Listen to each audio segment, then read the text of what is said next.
We're in Quag now, and I'm sitting with Bubbies. Bubbies sits in my lap in the den. He locks his hands behind his head when he relaxes. I do the same.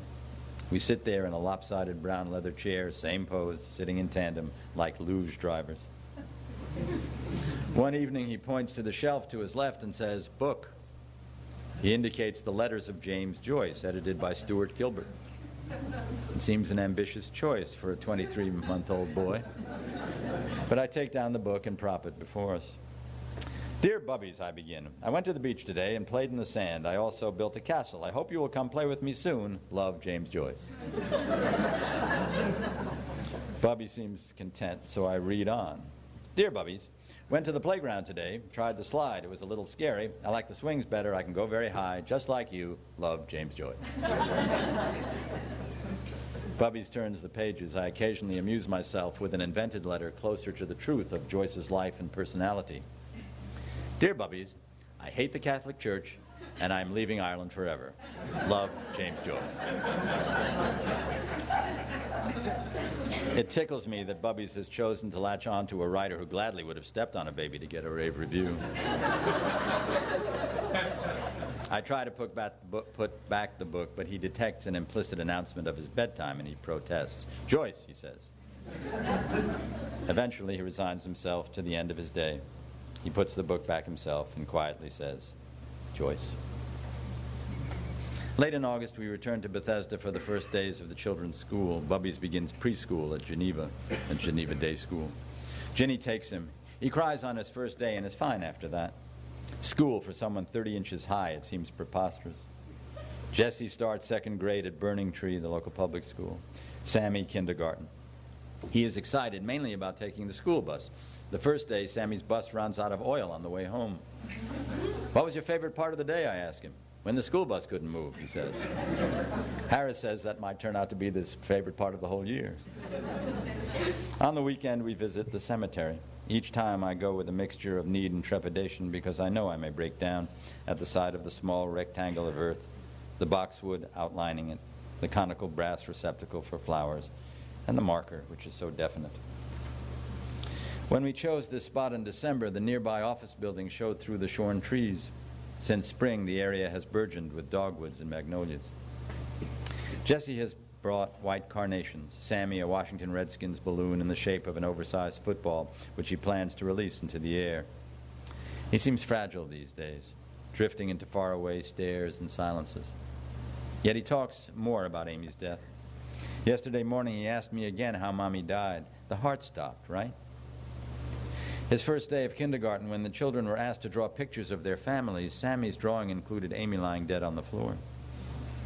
Catherine Andrews, the children's psychotherapist, says that Sammy is expressing recollections as they come to him, but that this is a way of expelling them, and they are unlikely to be repeated.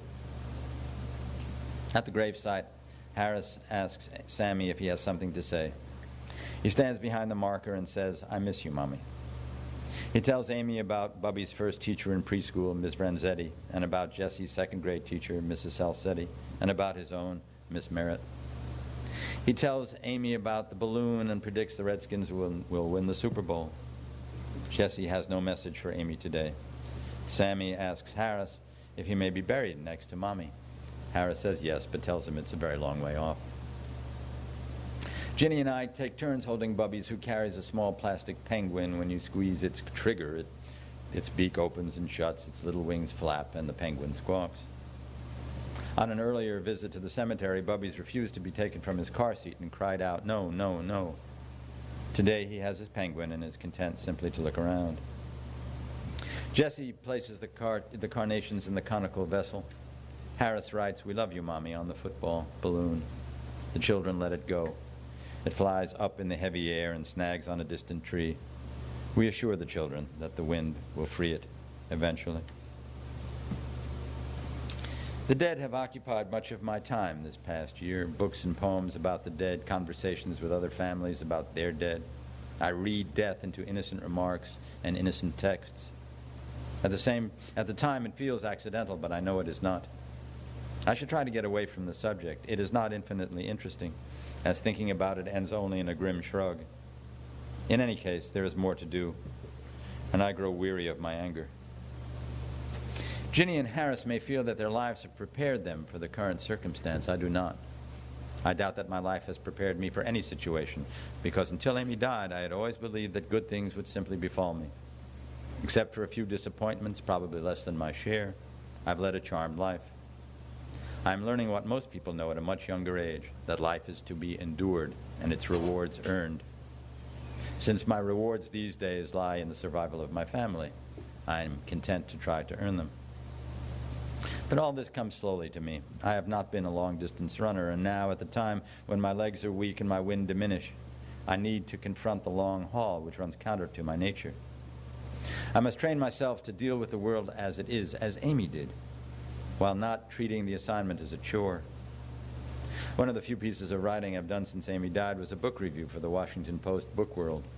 The novel was David Lodge's Deaf Sentence, about a retired linguistics professor, Desmond Bates, who is losing his hearing and who is also deaf to life, until, against his will, he visits Auschwitz, where the silence teaches him to hear. He reads a letter from a prisoner in the camp to his wife, discovered in a pile of human ashes. One sentence rises up to Desmond. If there have been at various times trifling misunderstandings in our life, now I see how one was unable to value the passing time. As far as I can tell, this is how to live, to value the passing time.